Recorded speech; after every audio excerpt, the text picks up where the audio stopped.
الحمد لله الذي علم القرآن خلق الإنسان علمه البيان والصلاة والسلام على خير الأنام نبينا محمد وعلى آله وصحبه أجمعين. صلوا على رسول الله. اللهم صل وسلم وبارك على سيدنا وحبيبنا ونبينا محمد. اللهم إنا نسألك علما نافعا. ربنا زدنا علما. اللهم علمنا ما ينفعنا وانفعنا بما علمتنا وزدنا علما يا رب العالمين. اللهم فقهنا في الدين وعلمنا التأويل.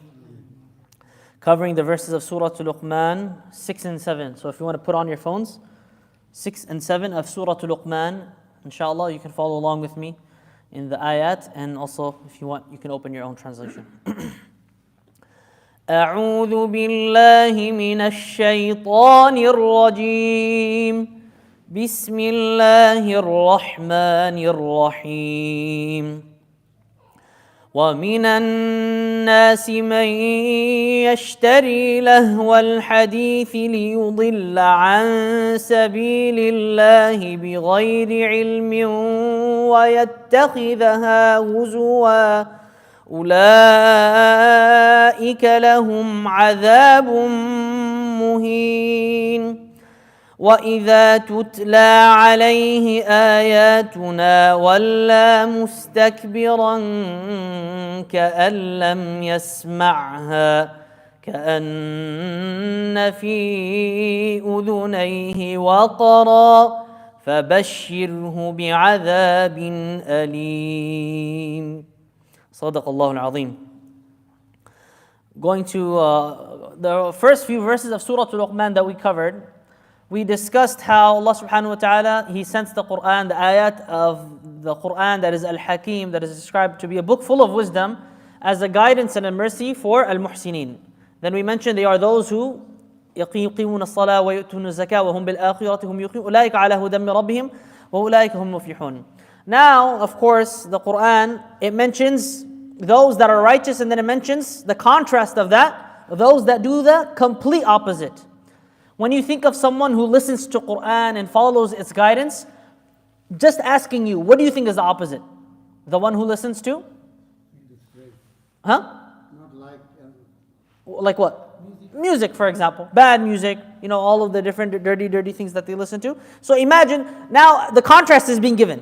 Those who listen to the Quran, they follow it, it's a guidance and mercy for them, لِلْمُحْسِنِينَ. And then the contrast is now being given. وَمِنَ النَّاسِ, and from people, while of men, مَنْ يَشْتَرِي لَهْوَ الْحَدِيثِ, those who purchase, and we're going to go into the tafsir of it as we go, لَهْوَ الْحَدِيثِ لِيُضِلَّ عَنْ سَبِيلِ اللَّهِ بِغَيْرِ عِلْمٍ, those who purchase لَهْوَ الْحَدِيثِ.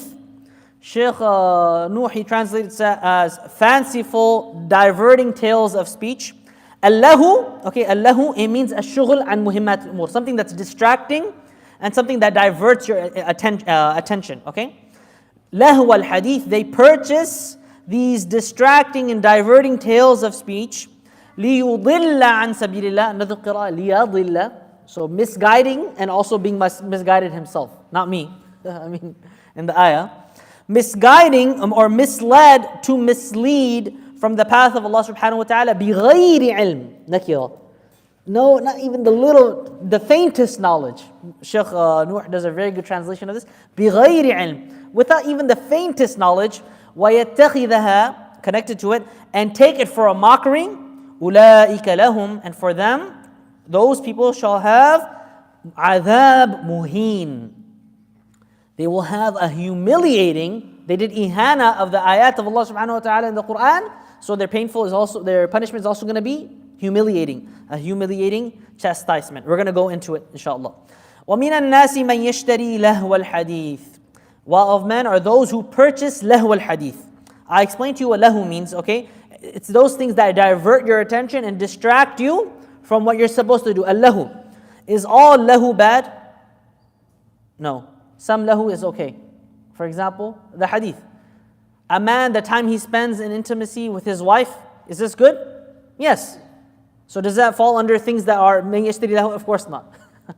A man, if he spends time with his horse, learning horse riding, and any sort of, we'll stick to the hadith, or throwing his spear, or using the bow and arrow. These are all things mentioned in the hadith that are all praiseworthy, right?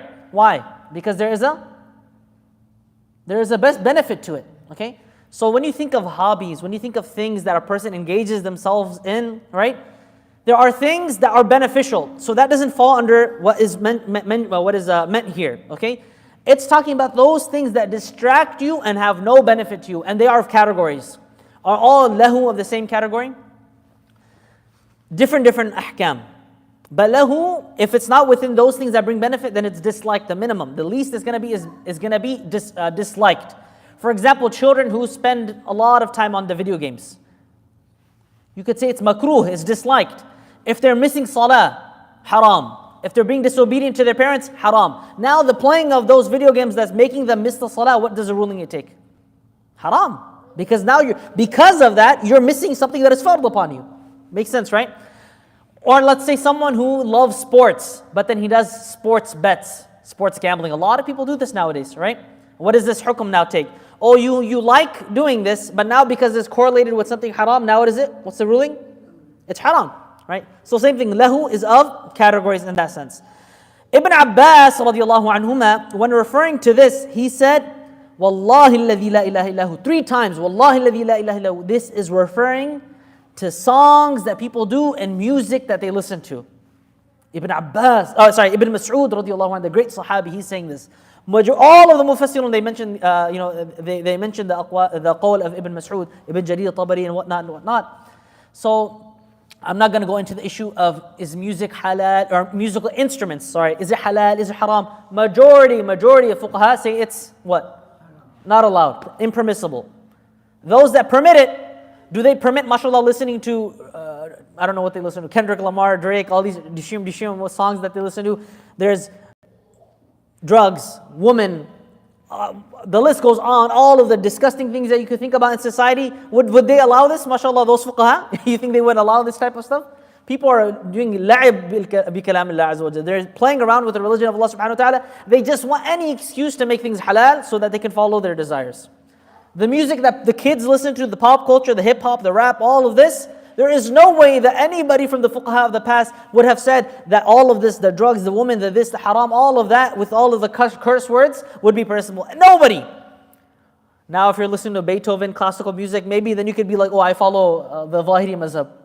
But other than that, all of the children, they don't listen to that type of stuff. So let's be realistic now, Even some anashi, they have musical instruments, and that we'll keep the questions for the end, inshallah ta'ala.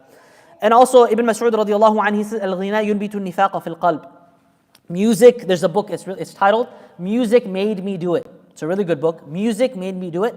It was written by my friend's father. Music Made Me Do It. It's a really good book. Just driving here, there was a person I drove by, he was driving really fast. It was like a blue Mustang, I don't know. And every time, anytime I see someone driving recklessly, they're always listening to rap music. Now you're going to tell me there's no correlation between someone recklessly driving and not listening to music. I'm going to tell you you're foolish. You're lying to yourself. Music has a direct impact on how we think, how our emotions are. People who listen to sad music become sad. People who listen to aggressive music, angry music, they become angry. You start to take on the qualities and the characteristics of the music. And Allah subhanahu wa ta'ala, my brothers and my sisters who are listening online and in person, inshallah, Allah already gave us something that we can listen to and beautify and love. That is the Quran. A person who disconnects himself to music, they will start to taste the sweetness of Quran. When you hear Quran recited from a beautiful voice, Shaykh Mishari, Shaykh Minshawi, Shaykh Ali Husari, all of even the Imams of Haramain and the different qurra that we have, even the one Imam of ICNBM, you start to listen to the Quran in different voices, you start to enjoy it, right? Allah gave us something much better than that. And that, the Quran, when you listen to it, it gives you peace. It gives you sakina, it gives you tama'nina. Ala bi dhikrillahi tatma'innul qulub. The Quran is all we need. Songs of praising the Prophet ﷺ is all we need. Dhikr, Allahu Akbar, Allahu Akbar, Allahu Akbar, La ilaha illallah. That type of stuff is what the Muslim, his heart is already enjoying it, So we need to, you have that, who cares about all of the distracting things that they have. Lahu al-hadith, it doesn't just mean music though, it can apply to all things that would divert a person's attention, that would distract them. This verse was actually revealed regarding Nadr ibn Harith, okay? He used to, he would travel and he purchased stories and different things from the other nations. And when he came back, as the Muslims would be, and the people would be listening to the Quran, what would he try to do? He would try to divert their attention from the Quran. So he would say, why do you listen to Muhammad? I have stories from this place and that place, listen to me instead. And it's also narrated in the Sabab Nuzul that he purchased a woman to sing, that anytime the Quran was recited or something, those same people that the Prophet was doing da'wah towards, he would call them and he said, he's calling you to pray, give zakah, it's so much work. Come, listen to a woman sing and relax and drink and eat. And so they're diverting. They're spending their own wealth, yashtari. They're spending their own wealth to divert people from the religion of Islam, an sabilillah, which is Islam. And does this only apply then? You know how many hundreds of millions of dollars that people that are pushing the agendas towards Islam, Islamophobia and whatnot, hundreds of millions of dollars have been put an agenda against Muslims. You know that? These are actual people that, if you search it up online, actual funding has been done in regards to projects like this. I mean, look online in the media. Look at all the movies. Always the guy who's bad is the Arab guy. I don't know why. لِيُضِلَّ عَنْ سَبِيلِ اللَّهِ يَشْتَرِي. They're spending money on it. All right? لِيُضِلَّ عَنْ سَبِيلِ اللَّهِ بِغَيْرِ عِلْمٍ. There's an interesting story that I wanted to mention though. Shaykh Abdul Fattah Abu Ghudda rahimahullah, the great Syrian muhaddith and scholar, alama. Shaykh Abdul Fattah, one of his children was getting married. I believe it was his daughter, if I remember correctly. It could be wrong.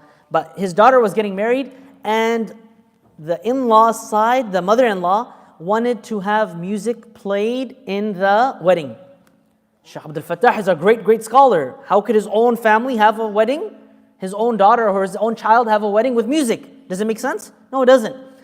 Subhanallah, and this is perhaps from the karamat and from the miracles that the Shaykh was given.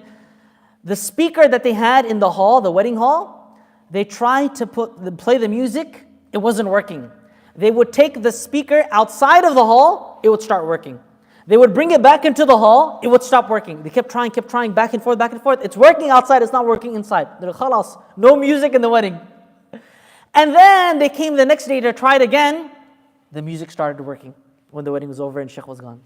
So they say this perhaps from the karamat that the Shaykh was given to Allah subhanahu wa ta'ala. The Prophet ﷺ even, when the Arab would be doing all the stuff that they would be doing, Allah would protect him how? He would put him to sleep, sallallahu alayhi wa sallam. So a person should protect themselves from music as much as they possibly can. Nowadays you can't avoid it. Ringtones, phones, elevator, this, that, you go to a store. That isn't directly listening to music. Directly listening to music and listening to music just because it's there is two different things. Again, we mentioned the hukam of lahu and what is allowed, what isn't allowed. Yashtari, again, the verb that Allah subhanahu wa ta'ala used is the act of purchasing, okay? Actually purchasing perhaps with their wealth, or even when you are using your phone and you are scrolling on TikTok and YouTube and this, that. When there is no product that you're buying, who's the commodity, what's the product? You. They're taking your time. They're taking your time, they're taking your life. There are entire entertainment industries, their only goal and purpose is that how can I take this person's free time, the time that they have allotted to then perhaps read Quran or do dhikr or study or become a scholar or become a great servant of Allah subhanahu wa ta'ala to serve the community, how can I take all of his free time? There's time where we have to go work, there's time where we have to use the restroom, we have responsibilities, this, that, we have 8 hours of sleep. How much life do we really have that we have the ability to make choices and add to ourselves? Perhaps from the 80 years that a person might live, 20 years you actually have that time. That 20 years is actually what you have time. 8 hours a day you sleep, and then you have to go use the restroom, you have to eat this, that. Their entire entertainment industries, how can I take this time from them and just completely suck it out? They have the video game industry. Wallahi, if you and I played every single video game out there, we could spend 1,000 years, we wouldn't finish them. That's how many video games there are out there. That's why these children, there's a book, it's called PlayStation Nation. These children really, they need to get out of this cycle of playing and getting addicted to video games. Many of these kids, Fortnite and this, that. Wallahi, they spend hours. I'm talking about if they spent the exact time memorizing Quran, mashallah, they would memorize Quran, Bukhari, Sahih Muslim, I don't know what else they could accomplish. Just the time that they spend playing video games. You see? Lahu al-hadith.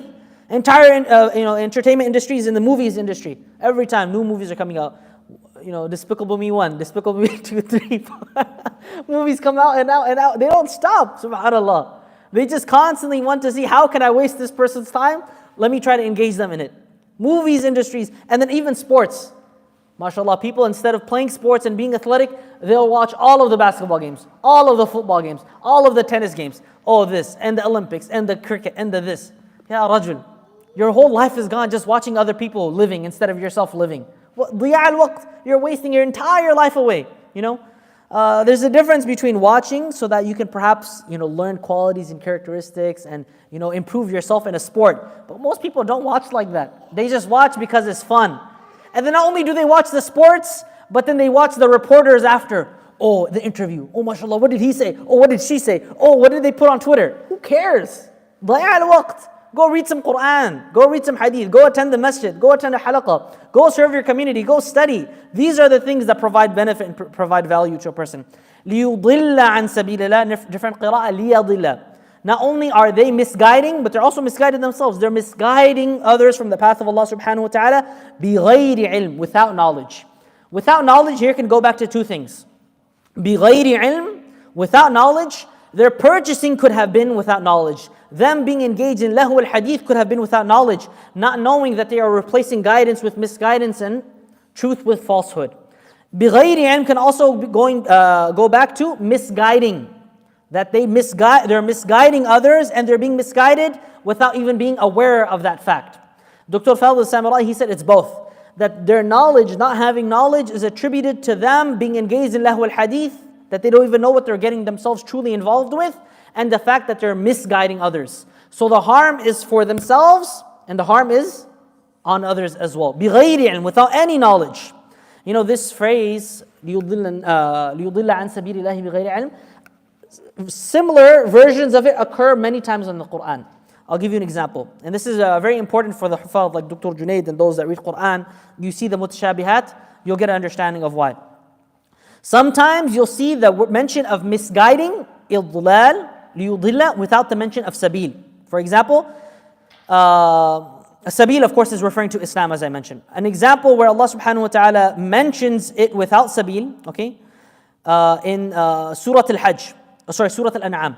وَمِنَ الْإِبْلِ اثْنَيْنِ وَمِنَ الْبَقْرِ قُلْ آذَكَرَيْنِ حَرَّمَ أَمِ الْأُنْثَيْنِ all the way فَمَنْ أَظْلَمُ مِمَّنِ افْتَرَى عَلَى اللَّهِ كَذِبًا لِيُضِلَّ النَّاسَ بِغَيْرِ عِلْمٍ. You see, it doesn't say sabil over here. Why? Sabil is referring to Islam. This specific ayah is towards the issues related to sacrifice and animals. So it's talking about a specific issue. So it's not talking about a comprehensive thing like the other verses that mention a sabil, which is referring to the path of Allah subhanahu wa ta'ala, al-Islam. Sometimes you'll see mention of knowledge, بِغَيْرِ عِلْم. Other ayat you won't. There's also a reason to that. وَمِنَ النَّاسِ مَنْ يُجَادِلُ فِي اللَّهِ بِغَيْرِ عِلْم. And there are those people who argue, who dispute about Allah without knowledge. The ayah immediately after, ثَانِيَ عِطَّفِهِ لِيُضِلَّ عَنْ سَبِيلِ اللَّهِ. He doesn't say بِغَيْرِ عِلْم over there. Why? Because he already mentioned it in the verse before, مَنْ يُجَادِلُ فِي اللَّهِ بِغَيْرِ عِلْم. So you see the Quran is so precise. Sometimes بِغَيْرِ عِلْم is not mentioned, sometimes it's mentioned, sometimes sabil is mentioned, sometimes it's not mentioned. Each time there's a context to it and there's a reason behind it. The precision of the Quran, my brothers, is amazing. SubhanAllah, there is no verse that is contradictory. Every letter, every word is placed for a reason and with a wisdom. Can you imagine? لِيُضِلَّ عَنْ سَبِيلِ اللَّهِ بِغَيْرِ عِلْم over here is with absolute intent from Allah subhanahu wa ta'ala. Then Allah subhanahu wa ta'ala, He says, وَيَتَّخِذَهَا هُزُوًا. And they take the ayat of Allah subhanahu wa ta'ala as a joke. Or going back to تِلْكَ آيَاتُ الْكِتَابِ الْحَكِيمِ. Or they take sabilillah, they take the path of Allah subhanahu wa ta'ala, al-Islam, as-sirat al-mustaqim, as a joke. Over there, He said, لِيُضِلَّ عَنْ سَبِيلِ اللَّهِ, with a lam, right? But then when He says it with وَيَتَّخِذَهَا, does He add the lam? No. لِيُضِلَّ عَنْ سَبِيلِ اللَّهِ بِغَيْرِ عِلْمٍ وَيَتَّخِذَهَا هُزُوًا. But in another ayah, I'm going to give you an example. وَجَعَلْنَا آيَةَ النَّهَارِ مُبَصِّرَةً لِتَبْتَغُوا فَضْلًا مِّن رَبِّكُمْ وَلِتَعْلَمُوا. Lam. Why? Same scale. Over here, their main purpose was to misguide others from the path of Allah subhanahu wa ta'ala. A person who misguides others from the path of Allah subhanahu wa ta'ala, of course, it's because they belittle the religion and they take it as a joke. But that wasn't their primary goal. So it wasn't at the same scale. So the lam was not added. It's like saying, marartu bi Ahmad wa bi Muhammad. Oh, I came across, Ahmad, I passed by Ahmad and Muhammad. You're emphasizing both. But if you say, marartu bi Ahmad wa Muhammad, and you don't add again, bi Muhammad, it's not the same level. It's not the same level. So you see how the first purpose, the main purpose of them is so that they can misguide others. The secondary thing is that they also took the ayat of Allah subhanahu wa ta'ala as a joke. Because they took it as a joke, what is their punishment? أُولَٰئِكَ لَهُمْ عَذَابٌ مُهِينٌ. You try to belittle the ayat of Allah, then Allah will give you a very humiliating punishment because of what you did. Because of what you, أُولَٰئِكَ لَهُمْ عَذَابٌ مُهِينٌ. You know what we learn from this? The fact that Allah subhanahu wa ta'ala describes their punishment to be something that is humiliating, that means that there is a punishment that isn't humiliating. Sometimes punishment can also be purifying, like the believer. His punishment is not going to be humiliating. Allah's not to debase him and belittle him and humiliate him. But some believers, because of their sins, they're going to be purified and then brought to Jannah. When they go to Jannah, it's as though they don't remember any of it. So not all punishment is going to be humiliating. That person who buys and gets involved with Ahlul Hadith, when the Quran, usually those people, when they listen to music a lot, when they get involved in all this stuff, do you think their heart enjoys Quran? Ibn al-Qayyim, he says the أَمَا جَعَلَ اللَّهُ لِرَجُلٍ مِّن قَلْبَيْنِ فِي جَوْفِهِ. There's an ayah as well. But a person who has music in his heart, there's no way Quran can enter it. There's no way. You either have time for Quran, you give full Quran, kitab aziz. If you don't come to it and honor it, it's going to leave you. You have to tie it. You have to constantly ta'ahadu al-Quran. If you don't, it's going to run away like a camel would run away from its owner. You have to keep it always connected. You have to always listen to it. If you're listening to music and this and that, even anashid sometimes, people overdo anashid. Listen to nasheed, mashallah. When are you going to read Quran? Read Quran. This is kalam Allah Azza wa Jal. Every harf, 10 hasanat. Aqal shay 10 hasanat. So why would we lose this great ajr on the Quran? So beautiful, the rhythm, everything is so perfect about it. Especially when you listen to it from a qari that's mutqin and recites it beautifully. Oh, subhanallah. I started my PhD. I'm considering making my topic, just as a fa'idah, about the rulings related to recitation of the Quran. For example, can a woman on her period recite the Quran? Can a woman without her hijab recite Quran? Can people recite Quran all together in one collective voice? Can a person recite Quran in salah with multiple qira'at? I mean, there's different rulings. Can a person recite the Quran with maqamat sawtiyah? There's so many rulings that I'm thinking about collecting for the PhD thesis. So make dua for me, please. May Allah please make dua that Allah makes it easy for me, inshallah. I haven't decided yet, but that's the idea in mind. وَإِذَا تُتْلَى عَلَيْهِ آيَاتُنَا وَلَّى مُسْتَكْبِرًا. And when the ayat of Allah subhanahu wa ta'ala are recited to them, or recited onto him, وَلَّى, he turns haughtily, مُسْتَكْبِرًا, arrogantly. You only turn away from something arrogantly when you think you're better than it. When you think something else is offering you something more. وَلَّى مُسْتَكْبِرًا كَأَن لَمْ يَسْمَعْ, as though he didn't hear it. كَأَنَّ فِي أُذُنَيْهِ وَقْرًا. It's as though there is something in his ears, as though in his ears was a vacant stone deafness. Okay, something that is a deafness in his ears. وَقْرًا. Nowadays we have something called the headphones. Beats, AirPods, I don't know what else they have. That's what they put them on, and the entire time, music, podcast.